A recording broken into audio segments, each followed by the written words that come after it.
Hi everyone, and welcome to another episode of Trip Around the Multiverse with your host, the man whose name is Kyle, and I have no catchphrase, Charles, and the dragon, but not the Ricky the Dragon Streamboat, the American Dragon, CY Chung. And today we are reviewing the fallout of All In. All Out. That once was AEW's WrestleMania, but now is a show. The Backlash? Yeah, basically, yeah. It really is, yeah. And yeah. All right. Did you bother with the pre-show? Because I did not. I did. I wasn't going to, and then I went on Wikipedia and it said Hangman Page is in the over the budget battle royale. So okay, yeah, I will watch it then. So I watched it, and it was okay. Okay. No, nothing life changing really in it. Except for I'll quickly just go over it now. There was a over the budget battle royale. And the winner gets $50,000 to give to a charity of their choice. Mm-hmm. And the last two people in was Brian Cage and Hangman Adam Page. And Hangman gave him a dead eye on the apron, and he won. So yeah, that was it. And then there was a 6-woman tag match with Athena, Mercedes Martinez, and Diamante versus Hikaru Shida, Willow Nightingale, and Sky Blue. Yeah. It was okay. Sky Blue pinned Diamante, I believe, with her weird, it's a code red, but it didn't look like a code red or code blue, whatever you want, or Yoshi Tonic, whatever you want to call it. Yeah. It didn't look very smooth. It just looked like she kicks you, she runs off the rope and kind of like jumps onto you and kind of meant to go into Yoshi Tonic, but it kind of felt more like she just did a victory roll. There was sunset pin, and Right. Okay. Yeah, so that was it. And then there was a trios title match. The Acclaimed. Looking at the people in this, maybe I should have actually watched after all. Yeah, it was quite fun. The Acclaimed and Daddy Ass versus Jarrett, Lethal, and Satnam Singh. Jarrett, Lethal, and Satnam Singh's entrance was pretty good. They were just basically taking the mick out of basketball teams. And then the Acclaim made a joke about... because they had Dennis Rodman with him. Yeah. With them. They made a joke that he's tight with... about them being tighter than Dennis Rodman and Kim Jong-il. Yeah, that was only a good part of his rap. And then the Acclaim won. That was really, again, nothing life-changing or, to write home about. Yeah. Okay. Fair enough. Pretty much. Not even entertaining because of the people that are in it, or are you just saying nah? If anything, if you was to go back, if you like battle royales, watch the battle royale. I enjoyed that. The 6-man tag match for the trio title, it was okay. It was bits where I don't know. It looked like Billy Gunn didn't know he was doing, not in a wrestling match. It's like some weird bit. He was just standing outside the ring for ages. Like, this is weird. And he kept on touching the belts. It's weird. It's weird to explain, but yeah. Are you sure it wasn't just part of his gimmick? I don't know. I don't know if anyone else noticed it or just me, because I was sounding like, well, I'm confused on what he's doing, but all right, sure, I guess. But yeah, if you got a chance, I guess watch it. But you won't be losing any sleep. Plus, it was free, so there you go. No, it's true. It is true. Yeah, that's the only line. Okay, on to the main show. Ring of Honor Tag Team Titles. The Dark Order, which is John Silver and Alex Reynolds, Reynolds, yeah. Reynolds, sorry, yep. Versus Better Than You, Baby, which is MJF and Adam Cole. Now, last time we saw the Dark Order, challenging people that are well above their league. It was Dark Order, Hangman Page versus the Elite, right? Yeah. Which I still bought enough on certain things. Yeah. But even when there was just two, like, so MJF had a neck injury, Yep. and it was just Adam Cole, and I was like, okay, is this the way they're gonna go? Yeah. I don't want to say I never bought it, right? But with Adam Cole and MJF in there, I was like, nah, this ain't gonna happen. And then even when Adam Cole was defending the titles by himself for a little stretch of time, I was like, all right, maybe. If this is the way they're gonna do it, very sports entertaining, right? And then when MJF came back, I was like, oh, is he gonna turn on him? Yeah, I thought, but actually, I didn't even think that. I never had any inclination that that there was a turn gonna happen. Yeah, but I did also think that they could have lost. I don't know. I felt that this was like a certain win, no matter what, for Better Than You, baby. Yeah, because I think the other thing is the Dark Order is fine, but it don't have any legitimacy. Oh, they kind of have now because they've been kind of like rebuilding them on like. Oh yeah, that's what I'm saying is. Ring of Honor. That's what I was going to go to. Yeah. They need to build for this. They need to kind of build them a bit stronger. Yeah. Because they're slow. They're getting to where they kind of need to be. Yeah. But as far as the threat goes to Better Than You, baby, I didn't believe it. Yeah, it's one of those things. If it was any other tag team. And there was like, say, it was a different people had the Ring of Honor tag team titles against the Dark Order. I could have bought the Dark Order by him, but no. No. Like if it was against the Aussie Open, I could buy it. Yeah. So MJF and Adam Cole went with the double clothesline, which they managed to get over considering how ridiculous it is. Yeah, it's just a clothesline. But hey, they mastered it, right? Yeah. So MJF's still selling his neck. You know what? It's kind of a pre-show you kind of match, but hey, you know. Yeah. It's a good match to sort of get the card going, really, to be fair. Yeah, and then as MJF's walking up the ramp, Samoa Joe shoves him like he shoves him way back in NXT. Yep. And I was like, oh, what jokes, what a callback. What a callback for no reason whatsoever. Actually, it wasn't no reason whatsoever, but Samoa Joe, I didn't have beef with him before, and then he just creating beef with him now. Yeah. So, why not? Yeah. So it's obvious who his next feud is going to be. Yeah. Yeah. Well, yeah, I guess that depends on how this whole Adam Cole thing and then how Roderick Strong thing goes as well. Yeah, because it was built around this.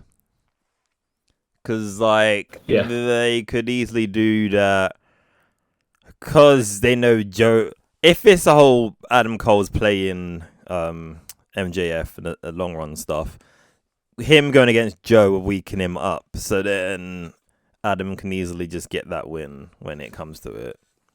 But we'll see, because realistically, Roddy and that is not going to have a big part in it, if I'm honest. But hey, we'll see. We'll see. Yeah. Okay. Yeah. So, Ring of Honor TV title, Samoa Joe versus Samoa Joe shoved MJF. MJF obviously is like, wait, what you doing, dude? And he tries to charge him in the ring, where Samoa Joe then makes a mockery of him because MJF has got a neck injury. Yeah, he just puts him in a chokehold. Front face laughs at him. Yeah. So, Ring of Honor TV title match, Samoa Joe versus Shane Taylor. It was alright. I know Shane Taylor's throwing chops and he's slapping his own chest as well. Yeah. Which is a bit weird. Get the sound, innit? Yeah. But if you're chopping someone like Joe, it was alright. It wasn't fantastic. It wasn't amazing. It wasn't bad. It was alright. Like, the only thing I would say about this match is nothing to do with anyone in the match. It was like, when Shane Taylor come out, I felt like the crowd didn't know who he was because there was no cheers and everything. I was like, oh, this is kind of... Yeah, I think... Even though, I didn't know much of him either. Because I know he's been about for a while, but... Yeah. Because like when Ring of Honor actually was on TV, I think like when I stopped watching Ring of Honor, he was coming into it. So I know of him. I know a bit about him. But yeah, it just felt a bit like, ooh, they could have built this up a bit more so people actually know And then who he it's is. like, this guy don't have a chance because we don't know who he is. Yeah. Not calling him a job or anything like that, but he's just, Yeah, because it's like, I get it for people who watch Ring of Honor and stuff, and I get commentators trying to like sell you on his accomplishments, which was good. But yeah, it's just the crowd kind of killed it in a way. Yeah. Well, yeah. But yeah, it wasn't amazing. It wasn't bad. Yeah, No. it just was. It just was. Yeah. Okay. Next match, TNT title, Luchasaurus versus Darby Allin. Now, notice I didn't call Luchasaurus the champion because we know Christian Cage is the real champion, right? Yeah. Legally, no, but yeah. Yeah. That's hilarious. Yeah, actually didn't think it was a bad match. Considering the injuries that Darby had from All In. Yeah. Yeah, it was a good big man, small man match. Yeah. Because there's definitely difference in their sizes. Yeah, and there was a decent amount of times where I thought Darby could have got the win, like with a sneaky pins or whatever. Yeah. It wasn't completely out of the realms of believability. No. Yeah. Because there was a few moments like, oh, he could win. But then, bango, no. Yeah. Yeah. Coffin drop. Oh wait. Yeah. Christian Cage hits Nick Wayne with the chair. Yeah. Yeah, and then Darby gets double tombstoned. Yeah, that was quite awesome. Yeah. He got tombstoned, and then he stepped back up with him still in a tombstone position. Tombstoned him again. Picked him up, and then just gave him some dirty clothesline. I thought, oh, that was... Yeah. He's not getting back up, and he didn't. He Christian tried to then do concerto to Darby, but yeah, you get people from the locker room come out to stop him. Yeah. Apparently, I heard some joke that all the people that came out don't have dads anymore. That's why they came out to help. I was like, oh, that's hilarious. If only Christian Cage could continue his nefarious anti-daddy speech. Yeah. He has to have a vendetta against everyone whose dad's passed away. Yes, exactly. And then just kind of plausibly denies whether his dad is alive or not. Yeah. And then also goes after the Big Show because we know the Big Show is a bastard. His dad died. Yeah. Yeah. Big Boss Man show that, right? Oh dear. That's realized. Different times. That was next level. Yep. But they're also joking about, well, yeah, when will Christian Cage get to Paul Wyatt? Oh, we don't need that. But yeah. Maybe 20 years ago. If that. Well, no, just to blast his dad, that's all. Yeah.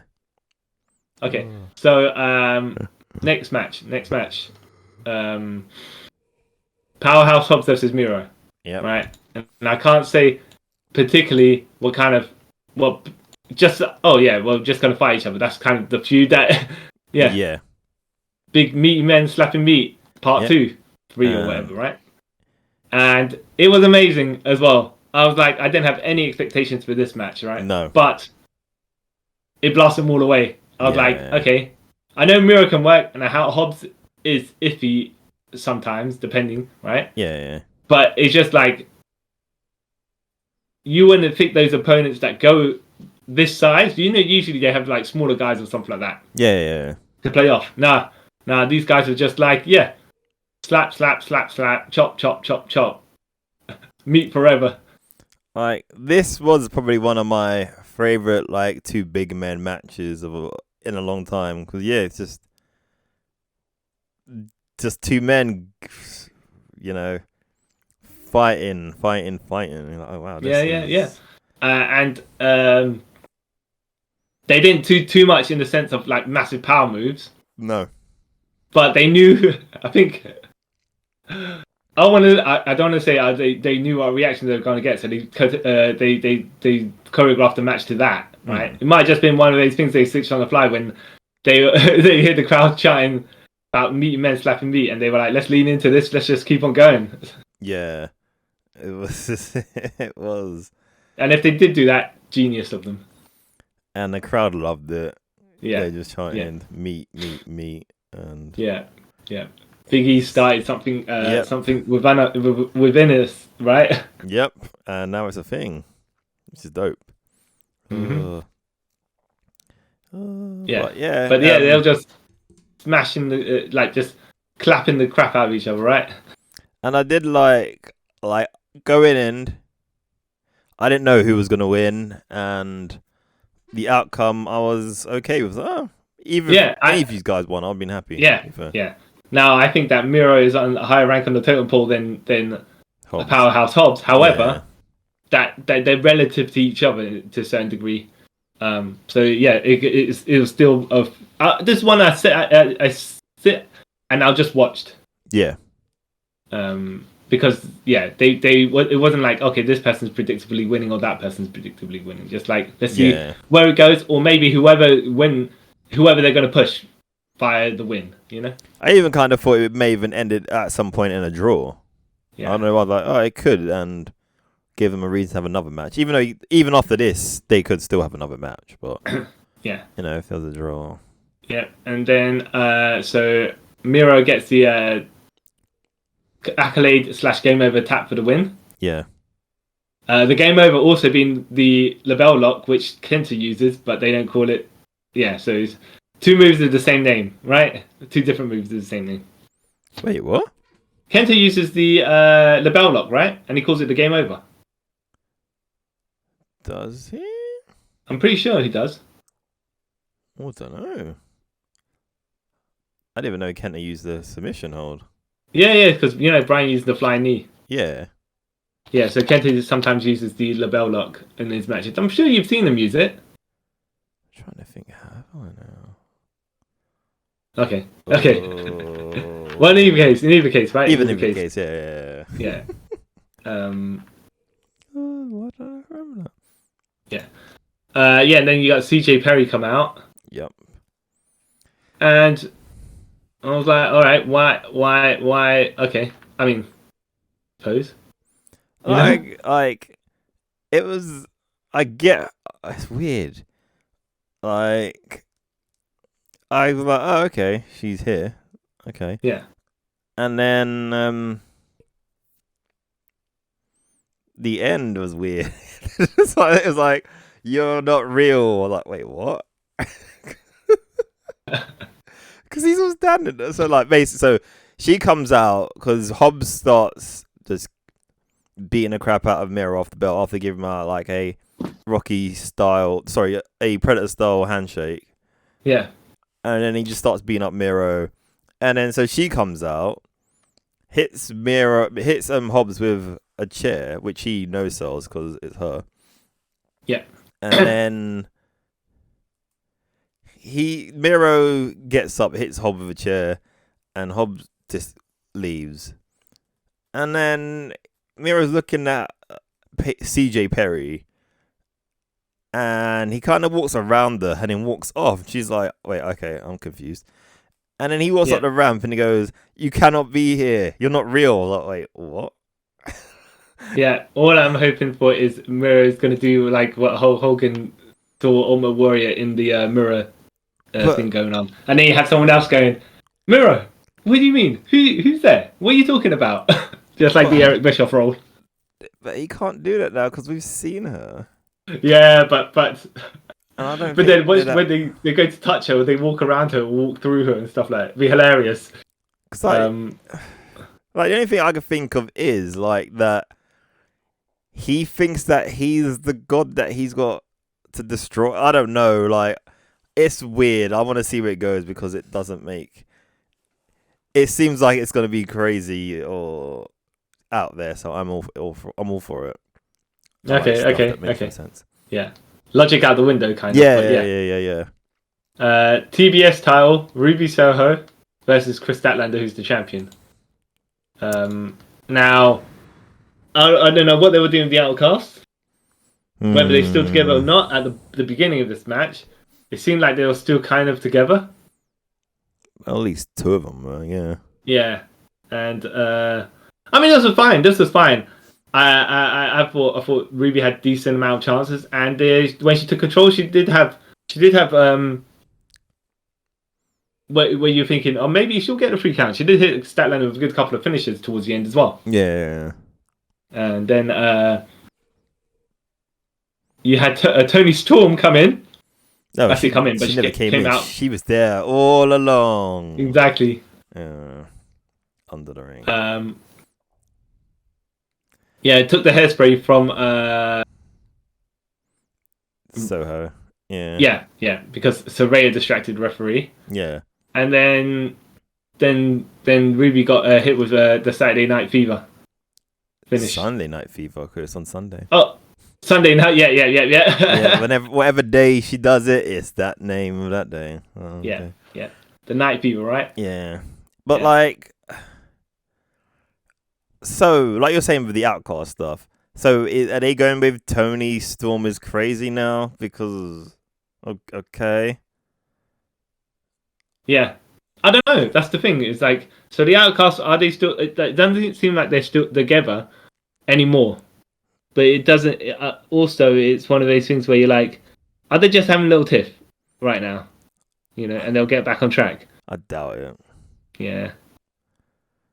Yeah. I don't know. I don't know what they would. I don't know where they're going with the storyline, right? I don't think they do. Yeah. But the match itself was fine. Good. The match was good. Yeah. I liked it because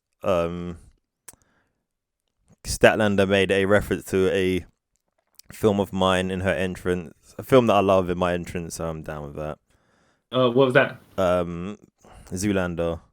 Oh yeah, they were talking about the blue steel and that, and her costume was all inspired by something he wore in the film. So I was like, yeah. And then was it JR saying, "What do you mean? What are you talking about? Yeah. What is this blue steel?" And I was like, "Oh, JR, you're just you're old. Bless you. Nothing against you, but bless you." Sort of thing. Yeah. So yeah. Plus, I didn't think Statlander was gonna lose anyway. Well, yeah. I mean. Because like it'd be like for her to beat Jade, like the unstoppable juggernaut, and then to be beaten, not being bad or anything, by Ruby Soho. It's like, oh, okay. Yeah, that was I will say, when you think about it like that, you're like, yeah, the chances, you know. But as far as the match was going, Ruby still like had a decent amount. Yeah, she had a decent push. False finish pins. Yeah. Like it wasn't a full gone conclusion, but it would be if she did win, it'd be kind of questionable. Like, wait, okay. Okay. All right. Bryan Danielson versus Ricky Starks. Absolute Ricky Starks. Yes. Strap match. Yeah. Boy, was this. I could have done without the straps smacking people across the face because that's what it looked like. Where they're probably aiming for the neck area, you know, across the where the where you got the cheeks and the neck. So you got the straps hitting the meaty areas. Yeah. Right. But sometimes it looked like, you know, when you just slightly miss and you straight up slap a guy across the face. Yeah. I think there was one time where Ricky took. They were just smashing each other, right? And then Ricky took a slap across the face, and he I don't think he was selling. He grabbed his mouth, and he turned to the side. Yeah, a lot of it was like that. I was like, oh, this is gonna be one of those matches, isn't it? Even before the bell started, Ricky Starks attacked Bryan Danielson and then jabbed him in the forehead with the he put the belt around his fists like a Wolverine claw and jabbed him across the forehead to make him bleed. Yeah. But what was funny is how he stabbed him a couple of times. Then the camera focused on Ricky Stark while Ricky Stark pandered to the crowd. And the next thing you know, Bryan Danielson's bleeding. So I was like, oh, okay. Yeah. Saw that coming. Yeah. It's a match involving someone from the BCC. They're going to bleed. Yeah. Yeah. Well, yeah. So I was like, okay, that's nothing new there. Yeah, Great. but no, I really enjoyed this match. It was pretty violent, but not to the violence of what we were seeing in Stadium Stampede or that craziness. It was like this is safe kind of violence. Yeah. Bryan Danielson always just kicking the crap out of people. Ricky Starks didn't look too bad either. No. He got some good offense in this match. And I think because of Bryan's broken arm, I thought, maybe they, Ricky Starks could get the win here because he will just target out. Though it'd be pretty unsafe to go and hit a guy work injury on his actual injured arm. Yeah. Oh yeah, because I kept them notes. I was like, oh yeah, crap, he has no. He has no. Yeah, so unless Ricky Starks hit Bryan Danielson in the arm with a chair or something like that, and then got the pin from that. But I was like, nah, maybe for Bryan Danielson's safety, probably not. Yeah. And he didn't throw a lot of attacks with that arm, anyways. Nah. Like that's quite careful with what they did, like wrestling wise, isn't it? Yeah, Ricky Steamboat on commentary. I don't think he added much. Nope. He just said a few words. Like, okay, I get it. I can't keep saying because he's old. But, like, he starts saying something and it's kind of stop. And then, like, say 10 seconds later, finish what he said. You're like... Yeah, I think it's because he's not... it's quite obvious that he's not used to being a commentator. And his promos aren't that style of promo either, where he just come up with stuff on the fly. Yeah. He needs to... He needs to have certain bullet points to certain things. As far as it seems to me, because in commentary you call what's going on. Yeah. But sometimes I think he's also distracted because you're actually watching the match in front of him because he's involved in it. Yeah. It's hilarious. We get Big Bill interfering. I'm like, Big Bill, all right, Yeah, I was like, he could be doing so much more with you, but yeah. Well. I don't know. But I don't know about Big Bill myself. It's all I can say. Nah, he's like, if you watched when he left WWE, he was kind of then he went to Impact and he created himself and he's like really really good. So it's like he's come to AEW. It's like Big Bill is just gonna continue the feud he had with Daniel Bryan back on SmackDown. Which led to him getting fired. Just gonna find some little people and beat them up as well. But that's what he should be doing. But they just keep he's been in AEW for I want to say coming up to a year, and he's already been in like 4 different groups or factions. Like that doesn't make any. Obviously, you guys don't know what you're doing with him at this point. Just.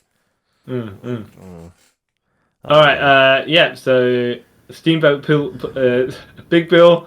Trying to get on the apron, try to, do what he does, heel interference, of course. Steamboat pulls Big Bill off and chops him down, and then Bryan Danielson flies. Oh, he goes to dive, and then he gets a dirty spear by Ricky Starks, which is great. Yeah. Then you get a flying knee, and and the bell lock with the strap. Yeah, and Ricky sold I'm Going to Die very well. Yeah. Yeah. It was very, very good. Yeah. I think Ricky Starks, they can do stuff with him. Yeah.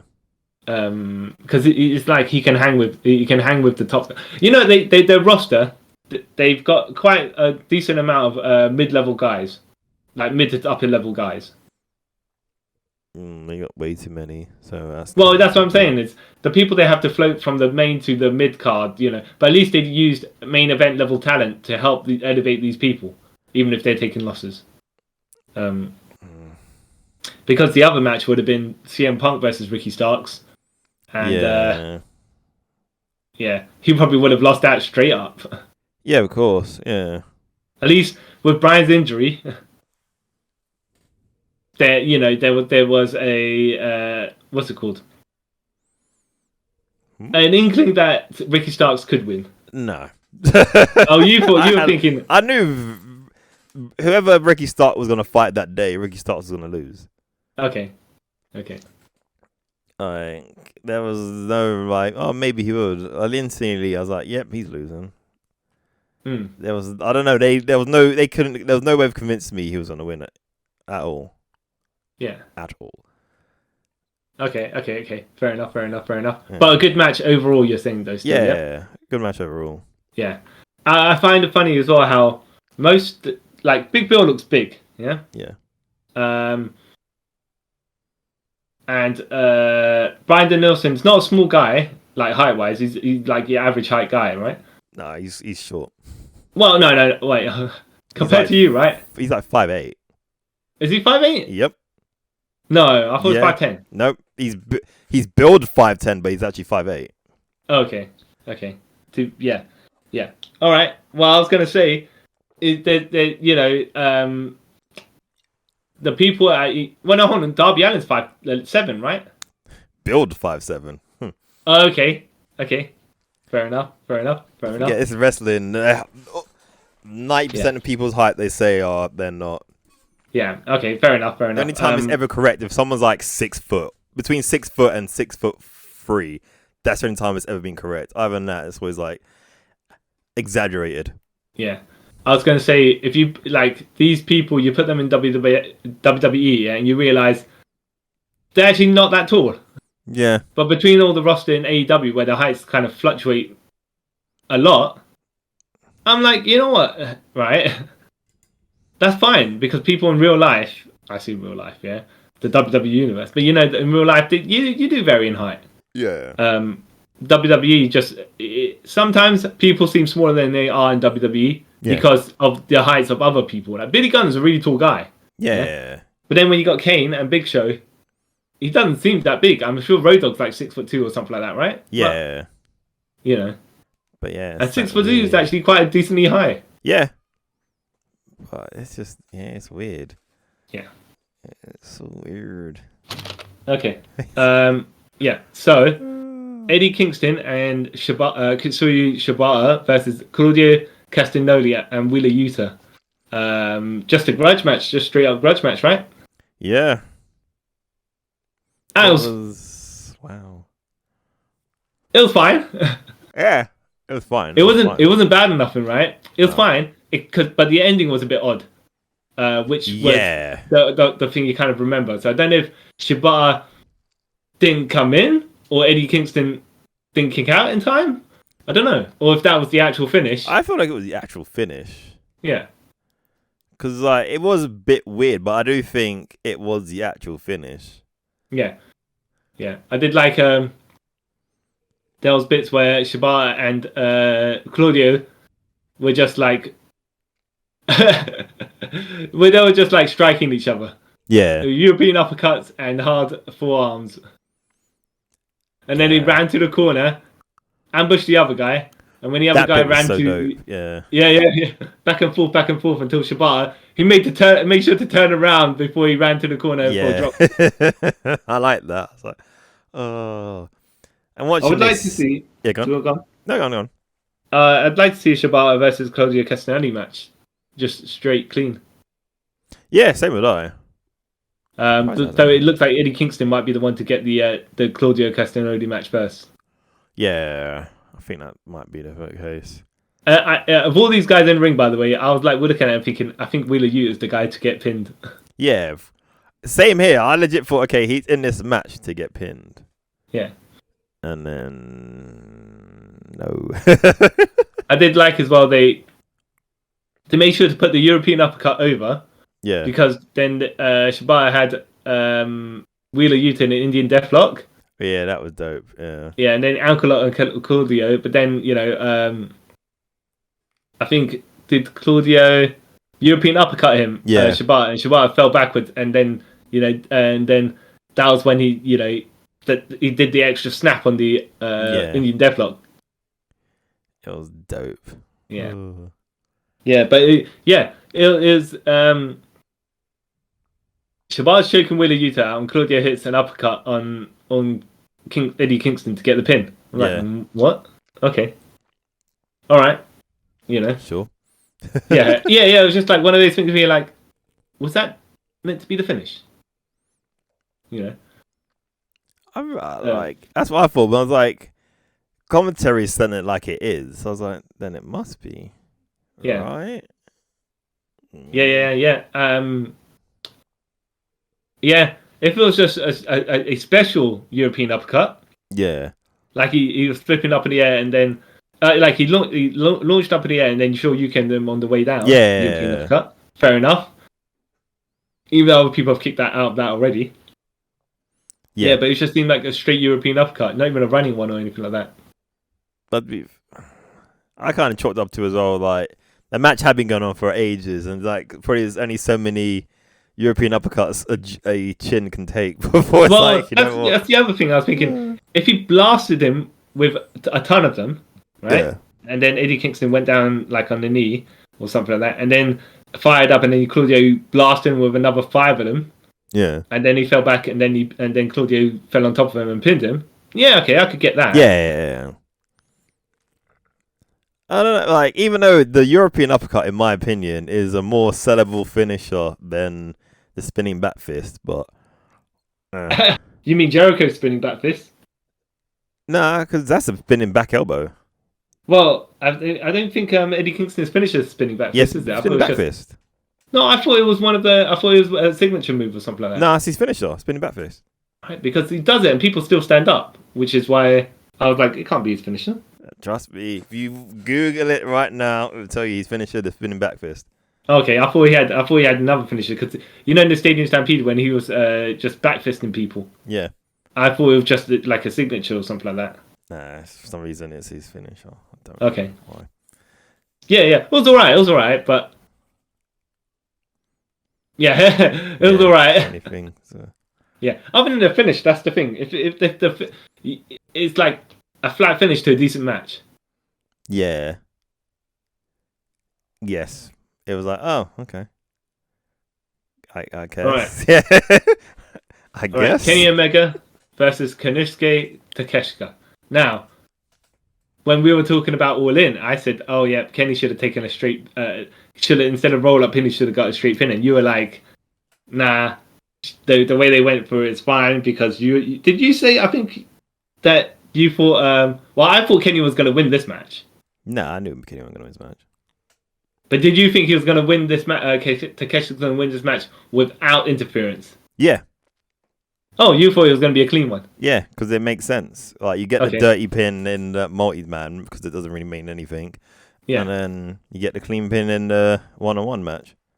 Yeah. It makes a lot of sense. I was like, I'm glad Kanishka got the win because it just kind of helps to legitimize him as a top, one of the more top guys that they can use in their roster. Yeah. Even though they put enough people over that they might have a bit of trouble sorting out the mid card at this point. But yes, no, really good match. I want to say decently safe, but sometimes. Yeah, that beginning when he went for, was it the German suplex?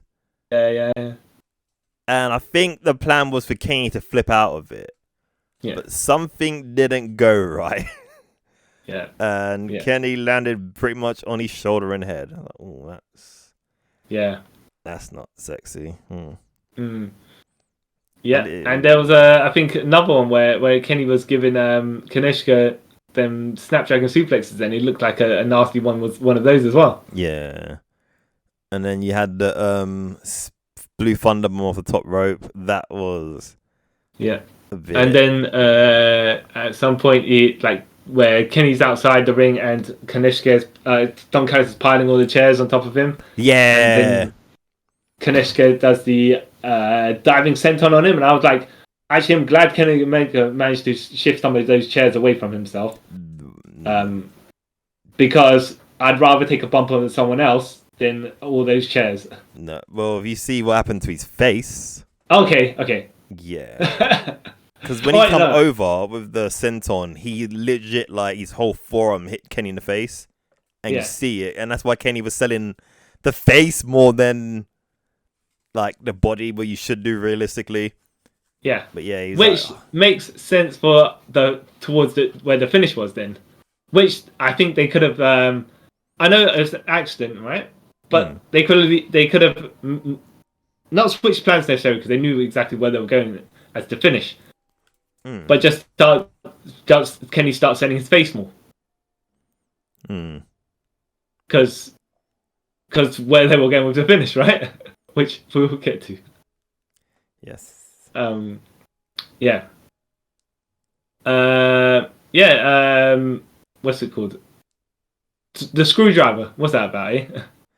Yeah, because that's from the what was it? I think is this where one part of the bit where Don Callis stabs the ring? Yeah. Stabs the screwdriver through the ring. Yeah. Because there's a callback to when he stabbed Kenny during, I think it was the Blood and Guts match on that. Yeah. Or some match he stabbed Kenny in the head. Yeah. Yeah. Like, that's not nice. And then they try to when Kenny put Takeshita in the one-winged angel position, the electric chair, and Takeshita had the screwdriver. I was like, oh no, is this going to be one of like they did in the is it a 6-man match where Penta, where one of those guys hit Kenny in the head with a screwdriver? I think so. Yeah. No. Or is this going to be like the Will Ospreay match where he hit him in the head with a screwdriver as well? I think when Penta pit, I think during the 6-man... The ring hammer. Ring hammer. Yeah, that was it. Yeah. Trying to remember now. Yeah, the screwdriver. I was like, oof, I don't know about that. But Kaneshka got the clean win with two, I think, running knee and then another one. I think hit so. Him twice. Yeah, I think he hit him twice, right, with it. Yeah, because the second one he pulled down the knee pad. Yeah. And they were saying like he's got like the most devastating knee in the world or whatever. Yeah, but I just didn't think his finisher would be. I get that. By the way, why they did that, I just didn't think that was his finisher. But they can build around it now. Yeah, right? They can build around it. Sorry, I think it's just because his knee is basically the equivalent of a V-trigger, I guess. So, Yeah. Which I was going to say they can build around it now because when AJ Styles has the phenomenal forearm. Yeah. And yes, okay. Sometimes his finisher doesn't finish people. However, when he takes off that elbow pad, yeah, that should be the final finish. That is true. Yeah, so I do like it when they remove the protection. You'd have thought actually without the protection, your straight knee would probably be be damaged, but whatever, right? Yeah. Straight damage. And as well, you want to say Takeshita should have, after he got a finish, sell his own knee because that's how much damage he caused to himself. Yeah, that's I don't know. Yeah, I don't know. It's too much. Go into this thinking a particular person would win.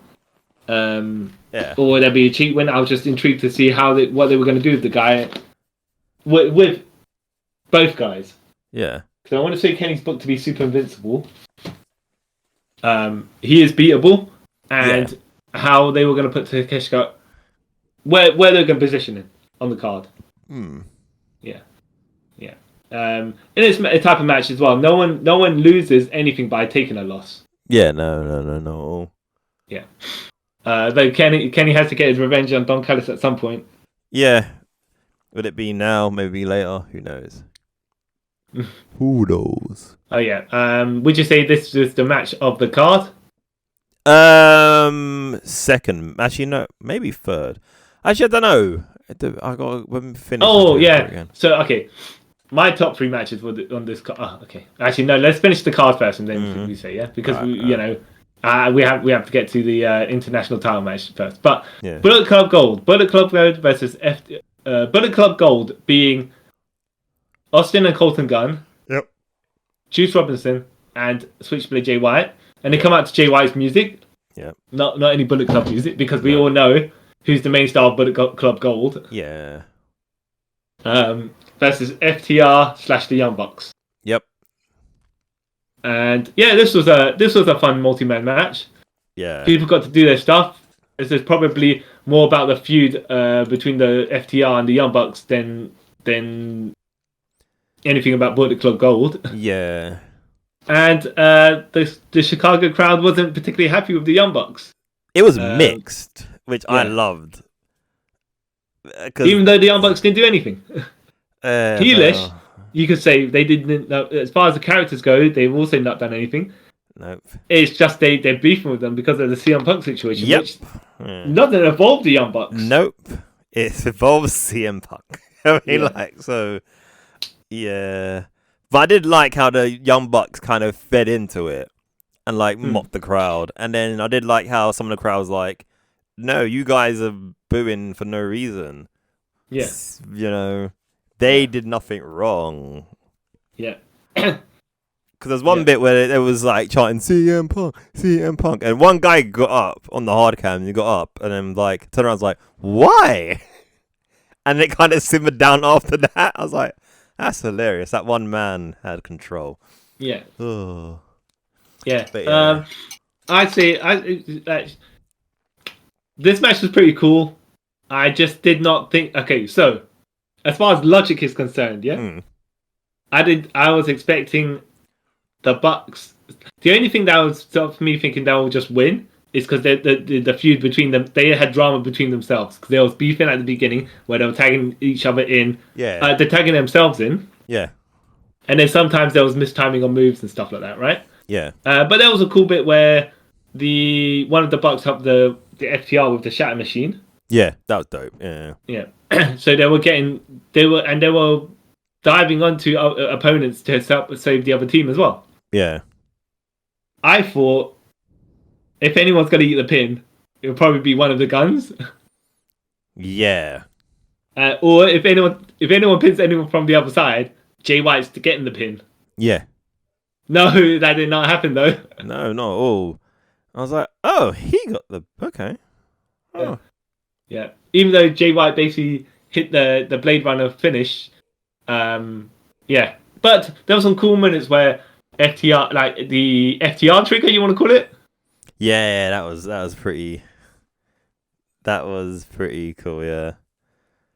Oh yes. Yeah, look, it was when I say it was a mess, what I mean is a lot of people were doing a lot of stuff. Yeah. Yeah. But it was a kind of fun type of mess. Yeah. That's what I would. Yeah, that's how I would put it. Yeah. It was like a controlled chaos. Yes. Yes. Is the best way of. It wasn't like other matches where they like when it's multi-man matches where they keep missing spots and stuff like that, the camera work and stuff like that. This one was like really well planned out, so it was like, oh, okay. There's lots of like insane stuff going on, but it's concentrating on the right bits. Yeah, and it also helped the way it was laid out. Yeah, a lot of things going on helped the Bullet Club Gold seem like more of a threat. Yeah. I had a better chance to win. Yeah. And you reckon the Guns are going to get a title shot now? Yeah, it makes sense. Yeah, not Bullet Club Gold get the title shot like Jay White and Finn Juice Robinson. Realistically, he should, but then why? But then Austin Gunn pinned the Wheeler, right? So logically speaking, unless they do a 4-way for the tag titles, which then FTR, the Young Bucks, Bullet Club Gold, and Bullet Club Gold. Yeah, no, because like only reason why I say it makes sense is because like the Guns are the tag team of Bullet Club, so it'd be a bit weird that the two single stars are the tag champions when you have a tag team there. You know what I mean? Yeah. I was like, yeah, that's a bit. That would be weird. Mm-hmm, yeah. Mm-hmm. Like okay, if the Guns weren't part of Bullet Club Gold, then yeah, I'll say yeah, man. Let Juice and Jay win it, and then be all good. But yeah, no. Mm-hmm. Okay. Yeah. Orange Cassidy versus John Moxley, international title. Orange Cassidy being champion. I really enjoyed this match actually. Oh yeah, this was the last. Yeah, for some reason I thought it was a match after this, but no. Yeah, no, I really enjoyed this match. Yeah. What I was saying before is like Moxley's 6'4" supposedly, right? I think he's legit actually 6'4". Yeah. No, but as far as they bill him, right? Yeah. And Orange Cassidy just looks like a normal height dude. but there's a significant difference in height. Yeah. But the thing is, with Moxley, when he was in WWE, he never looked super tall. No, he just looked. Well, no, actually, I didn't think that until remember one time I saw all the Shield stand together. Yeah. And he was the tallest. Right. And I was like, oh, okay, yeah, no, he's legit tall. And then I saw him next to Randy Orton, who's another one who's like legit tall. Yeah. Okay, yep, that makes sense. Yeah. I thought so. The story going in here was Orange Cassidy's been battered because he's been holding that title for ages, and he's always defending it. Yeah. So how is he going to get past Mox? Even though he's been squeezing some wins out, Mox is not one of those guys you can go. By the way, now I don't know why they didn't go with your idea when we were talking about All In, where they would have had Penta, Moxley, and Orange Cassidy in a triple threat for the title, but they had the Penta match on Dynamite, even though it should have been Moxley versus Penta for number one contender. Exactly, which makes more sense. But but I kind of get now why, because of the outcome of this match, I kind of get it now. Yeah. Like, okay, they want Cassidy's end of his reign to be like significant. Like, you know, he did it all and then he went out basically not to the better man, but like because his body basically has given up on him. Yeah. I was like, okay, because in a triple threat match, you wouldn't get the same effect at the end of the match, would you? I suppose. But then again, they probably shouldn't have had Orange Cassidy versus Penta. I kind of get that because then it kind of weakens him. Not weakens him up. Oh yeah, like shows that he's a fighting champion. But then it's just that what they build, what they said, and I mean, I'm sure they could have worked out in a way that would have made a lot more sense. Because then somehow Penta got a title shot before Moxley, even though he was meant to be in the one that was a number one contenders match, essentially. But like, I think how they kind of played it, and this is how they've been playing his whole like title run. Sorry, that people just challenge him and he goes, okay, like he doesn't really care about there's being a number one contender or tournament. If someone just comes and goes, hey, I want a title shot, he's like, sure, okay, yeah. And Penta did that at the end of All Out, In at the press conference. So I guess that makes sense. I guess. Yeah. Well, to be fair as well, probably they just whatever they were saying during the show. Yeah. During the press conference afterwards, they probably made some adjustments. So unless you watched that, you probably didn't really like work out what's going on. Yeah. However, that's hey, it's going to be what it's going to be. Yeah. But I really enjoyed this match. I was like, you were probably watching and saying, okay, at what point is Mox going to bleed, right? Yeah. I was like, okay, it's been good 10 minutes. He hasn't bled yet. Yeah. And then it turns out I thought as well. Yeah, Orange Cassidy was the one that started bleeding like a stuck pig. Yeah, all the time. And I have to say as well, even though there's quite a decent difference in height and weight, Orange Cassidy still had a significant amount of chances to win. Yeah. It never felt too out of the realms of possibility, even though at this point we know that Mox is the final boss of AEW, kind of ish. Yeah, not really. Yeah, I mean, he's the beatable boss of. Actually, I don't know if I say he's beatable because, like, I'm pretty sure you probably can count on one hand how many people have actually beaten Mox in AEW. That's true. It's true.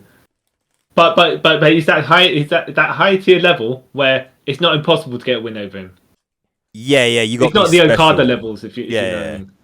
You got to be a special breed to get a win over him. Well, no. I was like, Orange might be able to do it. Yeah, I'm saying. I was like, okay, he might be able to do it, but when they kept on saying, is he getting the push to the to fair, this is the main event, right? Yeah. So are they getting to Orange Cassidy to the World Championship level? Well, even in this loss, to me, he's made it. Yeah. It looked good on the way out, right? Yeah. And not on the way out like he's leaving the company, but The other thing is as well is he's slack. However, there was a bit where he was doing them what's it called? Them lazy kicks. Yeah. And then he started, and then the crowd's going woohoo, ooh, but then he was like, you know what, sod this, right? Forget the light touch kicks now. I'm actually gonna go for it, and each kick he just got harder and harder and harder. I was like, yeah, because this is the type of thing I want to see at this point in the match. Yeah. It didn't make sense for him to be busting out like them soft touch kicks at that point. I mean, it did make sense for him to do it and then level up and level up and level up with harder and harder kicks. More like stomps, like straight up push kicks, stomps to Mox's face, right? Yeah. And then he got a massive King Kong lariat as well. Yeah, that was disgusting. Yeah. Yeah. And then he fired up. Got another King Kong lariat. Yeah, and then that was it. There was a Death Rider. Yep. Which he kicked out of, but it wasn't really a kick out. He did the paradigm shift. Yeah. And then the second one, because it was slightly more higher, that's the Death Rider.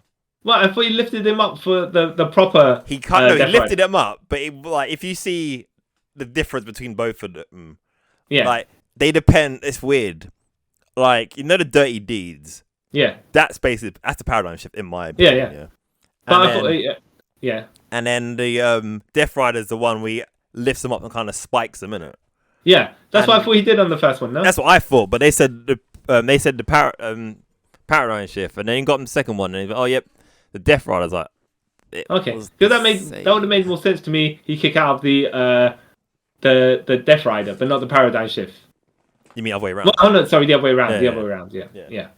Because Death Rider is the one where it looks like a butterfly suplex, but it's not. Yeah, basically, yeah. And I think that the way they should sell that as well. This is my opinion, because the way that people land from it, where they land on their back, they should do the thing where, you know, when you get hit with a brain buster, and you just kind of sit up from it. Yeah. And then roll to the side. That's how I think they should sell the Death Rider, but. Just to distinguish it, it's not like a butterfly suplex or anything like that. Yeah. No, I get what you mean. Yeah. But no, yeah. Orange Cassidy, he got pinned. He looks good on the way out. The crowd was chanting for him. Yeah. Yeah. And then he tweeted out later, now I'm going to go and lie down. I was like, you deserve it. Yeah. After having the most title defenses in AEW history at 30. Yeah. Because even Jade, she didn't have that many title defenses. She just had 50 wins, but not title defenses. Well, so, yeah, he deserved it. He deserves his flowers. Yeah. My opinion has raised on him as well, because I like him a lot more. Yeah, let's see what they do with Orange Cassidy in the end. Even though I reckon we ain't going to see him for a while. Oh, yeah? Yeah, because after something like that, you need to give him a break for a bit. Yeah. And then he'll come back. And I wonder how often Moxley's gonna defend that title. I reckon though, this is just me, I don't know if it will happen. Yeah. That Orange Cassidy's gonna win it back. Really? Yeah. Okay. Because I feel like, so you heard about, remember last year's All In and all that, or All Out, sorry, and the CM Punk Moxley thing where Moxley wanted to do a Rocky 3 sort of storyline, and Punk didn't know what it meant. Yeah, I feel like Rocky 3. Yeah, and I find that weird that he hasn't seen Rocky 3. But anyway, so I kind of feel like he wants to kind of do that with Orange Cassidy. Okay. So I could be wrong, but we'll see. Mm-hmm. Or he might go. But then if he goes to the world title, I don't think he's going to win it at the moment. Yeah. Yeah. Who, Mox? Or you mean Orange Cassidy? Orange Cassidy. Yeah. Yeah. But we'll see. Yeah. I mean, like, they've got a decent amount of guys that they can switch, put onto feud with MJF for that title. Yeah. I mean, even the people that lost, like Ricky Starks and Orange Cassidy. Yeah. They could still have a decent amount. Yeah. Because they just help with their credibility is all. Yeah. But I kind of think though, for Ricky Starks, if he challenges for the world title, he needs to kind of win it at this point. because like they keep doing too much stop start with his push and stuff, and then it's gonna get to the point people just gonna stop caring. Like, and then especially because they turned him heel again. Yeah. Yeah. So. Well, yeah. I think they should definitely do something with him. Yeah. Just to help, his heel credibility. Yeah. If they're gonna push him and stuff like that, he needs to be part of. I don't want to say he needs to be a part of a faction or something, but he needs to get a rub from somewhere. Yeah. He needs to do something. But yeah, same with Orange Cassidy. We'll see where it leads. But as far as the level, as far as where MJF is concerned, like I could see Ricky Starks or Orange Cassidy challenge him, and he will let himself look vulnerable for them. Whether they win or not, it's one of those things, right? But it's just one of those. He's at a level where I can believe maybe those guys could, even Darby Allin, right? Yeah. Defeat MJF. Not saying they will or anything like that, but just like he's not like the level of Mox where you're like, okay, I don't. When he walks into the ring with this guy, maybe not. Yeah. Maybe the other guy is gonna lose. Yeah, he's not that. No. Yeah. But yeah. But all because look, it's a pretty good card considering that they had All In not too long ago. Yeah. I'm not saying that they some people were the leftovers and stuff like that, but maybe they should have booked it like some people on that card and then the other people like spread it out a bit. Yeah, they should have basically done like what they do for WrestleMania now. Yeah. Like one night's for these people, the next night's for these people. Yeah. Yeah. Well, at least for this version of the events anyways, because they might space them out differently. Apparently they're not. Well, they're going to leave them 1 week apart from each other. Yeah. I don't know how that's. Well, yeah. Then in that case, they need to readjust their card. Yep. And have a look at who they can put where. Yeah. Yeah, but we'll see what happens. We got a year to go now, so. Yeah. We'll see. But yeah, overall, I'd say very good. Yeah, overall very good. Yep. Nothing particularly bad. No. Something's predictable. Yeah, something's predictable. But that's not necessarily bad either. No, there was nothing that happened that offended me either, so that's a good thing. Yeah. Exactly. Because once it gets offensive, then Yeah. I mean, I like watch if you can. I'd say. Yeah, watch if you can. Yeah. It's pretty good. It's pretty good. Yeah. I'm not trying to think of ways not to praise it. I'm like, it's. Well, the thing is, we're paid different from what other people pay as far as Fight TV is concerned. Yeah. And I think the price we pay is fine. Yeah. For it. If it's like what I hear, how much people pay for pay-per-view events in America, then yeah. Yeah, exactly.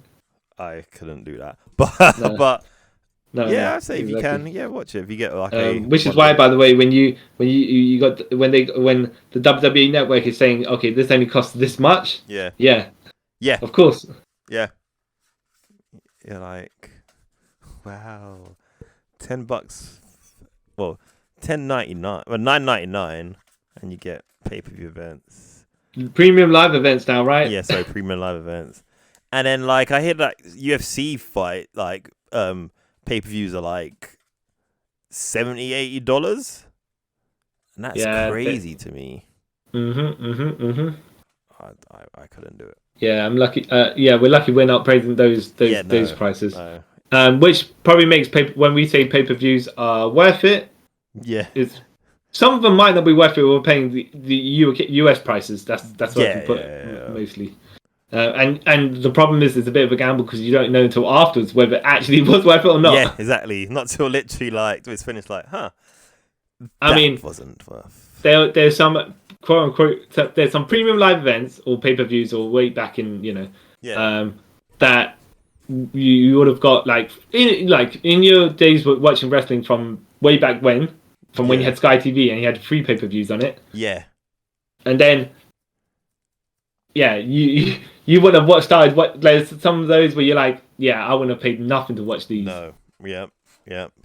Like, So I'd say there was an old, I think it was a SmackDown when they done the brand split, and they did the brand split Pacific pay-per-views. There was one pay-per-view. I think it might have been No Mercy 2006 or something like that. yeah, Or might have been before that, 2005, whatever. And looking back at it now, I was like, I'm glad I paid. That was a free, because if I paid for that, I would have been angry. Well, I would have actually paid for it. It would be my parents. Yeah. Ask for a refund. Yeah. The only time that got me was and this was actually fair on them. Yeah. Bought one of the Royal Rumbles. Yeah. I can't remember which one it was. I know it was Seth Rollins, John Cena, and Brock in the main event. 2015. Yeah. Yep. And then and the Royal Rumble itself as well. Yeah. Yep. But then because the Raw was snowed in and no one could get to it, they had to put out a Raw. Yeah. They did then show those two matches. The whole reason you bought the pay-per-view. Yeah. I remember that now. Did you ask for a refund on that? No, because I don't think I paid for it. You didn't buy it? No, I don't think I did. Oh, okay. I think by that time, the network had come out, so I didn't pay for it. I know that. Okay. Yeah. But, yeah. Or I might have paid for it. I don't know. Either way, I watched it either way because... Well, yeah, you know what? £10 is not...